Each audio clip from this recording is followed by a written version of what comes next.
토정 이잠 선생의 인생 좋은 10가지. 난세의 선각자 토정 이지함. 토정 이지함은 연초에 길룡화복을 점치는 토정 비결의 저자로 대중에게 널리 알려져 있다. 그의 이름은 해마다 반복되는 운세풀이의 대명사가 되어 있지만 역사적 기록은 그가 단순한 술사를 넘어선 격동의 16세기 조선에서 백성을 구원하고자 했던 혁신적인 사상가이자 실천가였다. 마포 나루터의 흙으로 쌓은 집 토정에서 평생을 보냈으며 그의 아호가 되었다. 흙으로 빚은 집은 당시 지배층의 화려한 기와집과 대비되는 청빈과 검소의 상징으로 여겨졌으며 이는 백성을 수탈하며 사치를 일삼는 위정자들에 대한 무언의 비판이자 고통받는 민중과의 연대를 선언하는 사회적 메시지였다. 조선의 아담 스미스 토정 이지함. 토정은 농업을 근본으로 상업과 공업을 말단으로 보았다. 어느 한쪽도 버릴 수 없으며 근본으로 말단을 제어하고 말단으로 근본을 보충해야만 사람의 삶이 궁색하지 않다고 주장. 이러한 그의 사상은 근본을 오직 농업으로만 보았던 당시 지배적 사고방식에 정면으로 도전하는 것. 그는 당시 조선의 재정적 어려움과 민생 고통을 해결하기 위해 농업뿐 아니라 광물을 개발하고 육지와 바다를 활용한 생산적 경제활동에 주목해야 한다고 주장. 이는 서양의 근대 경제학에 앞서는 선구적인 국부론으로 평가받는다. 이처럼 합리적 경제 이론과 상업활동을 통해 국부를 증가시키고 빈민을 구제해야 한다는 그의 삶의 궤적은 행동하는 지성의 전형을 보여준다. 토정 이지함 선생의 10가지 인생 조언. 첫째, 겉모습에 연연하지 말고 본질에 충실하라. 토정은 평생 배옷과 집신을 신으며 청빈한 삶을 살았다.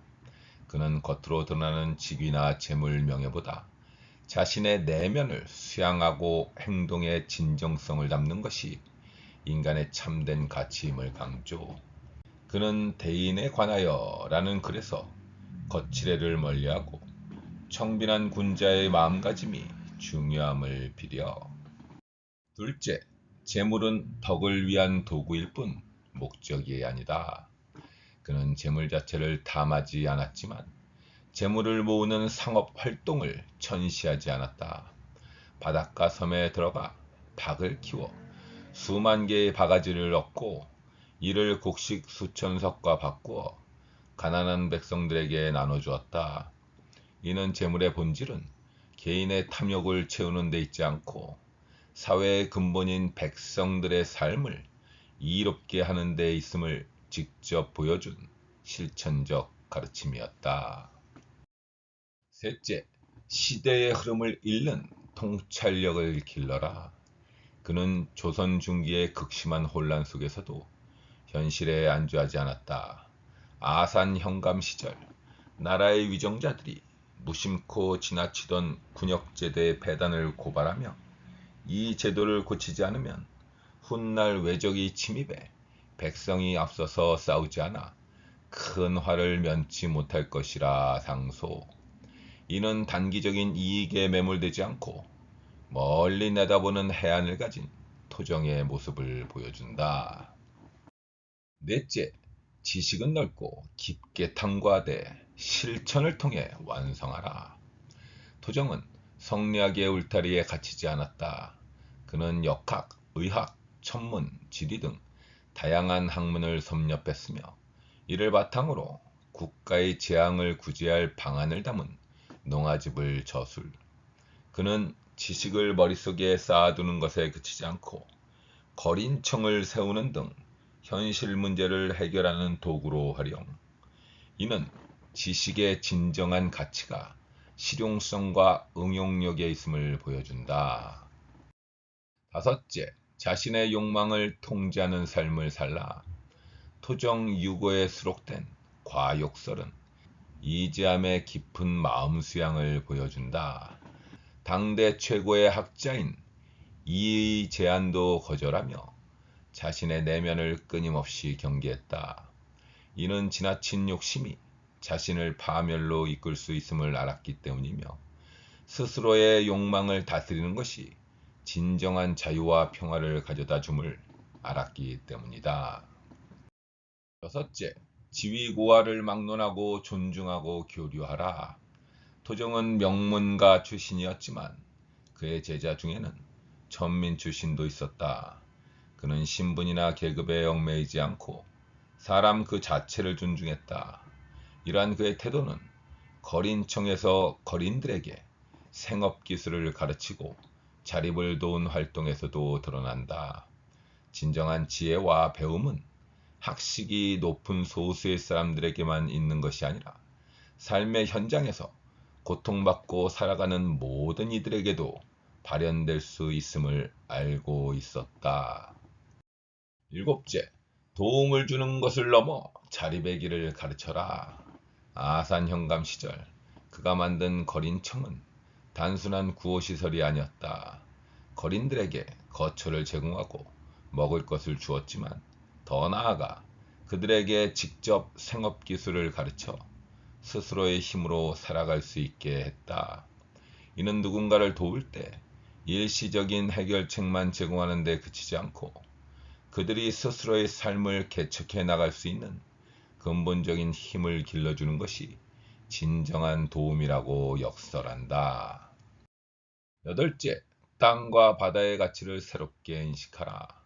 토정은 농업과 상업을 본과 말로 구분하면서 둘 모두를 중시했다. 그는 육지와 바다를 적극적으로 활용해야 나라의 재정이 튼튼해지고 백성의 삶을 풍요롭게 할 수 있다고 믿었다. 이는 자연을 단순한 소비의 대상이 아닌 무한한 가능성을 품은 생산의 공간으로 인식하는 진보적 사고를 보여주며 오늘날의 지속 가능한 발전 개념과도 일치한다. 아홉째, 난세에 좌절하지 말고 희망의 끈을 놓지 마라. 토종이 살았던 16세기는 사화와 기근이 끊이지 않은 암울한 시대. 그러나 그는 좌절하지 않고 백성들의 삶을 구원할 새로운 사상과 개혁 방안을 찾아 전국을 유랑했다. 그에 대한 백성들의 존경심은 토정비결이라는 민중적 위안의 상징을 만들어냈다. 이는 아무리 암울한 시대라도 변화를 꿈꾸고 작은 희망이라도 품는다면 그 길이 결국 세상을 바꿀 수 있음을 보여준다. 열째, 운명에 대한 겸허한 태도를 가져라. 토정비결이 이지함의 저작이 아니더라도 이 책이 그에게 기탁된 이유 중 하나는 그가 운명에 대해 해박한 지식을 가졌다는 인식 때문. 실제로 그의 삶은 가족의 비극적인 운명과 그가 예견했던 일화들이 담겨 있다. 이는 모든 것을 자신의 힘으로 바꾸려 하기보다는 거대한 운명의 흐름을 인정하고 겸허하게 받아들이는 지혜가 필요하다는 메시지를 전해준다. 토정 이지함 선생은 운수 예언가의 모습을 넘어 삶의 지혜와 용기를 보여준 시대적 선각자. 난관을 넘어 희망을 노래하라. 으라차차 화이팅. 물바람 이박사였습니다.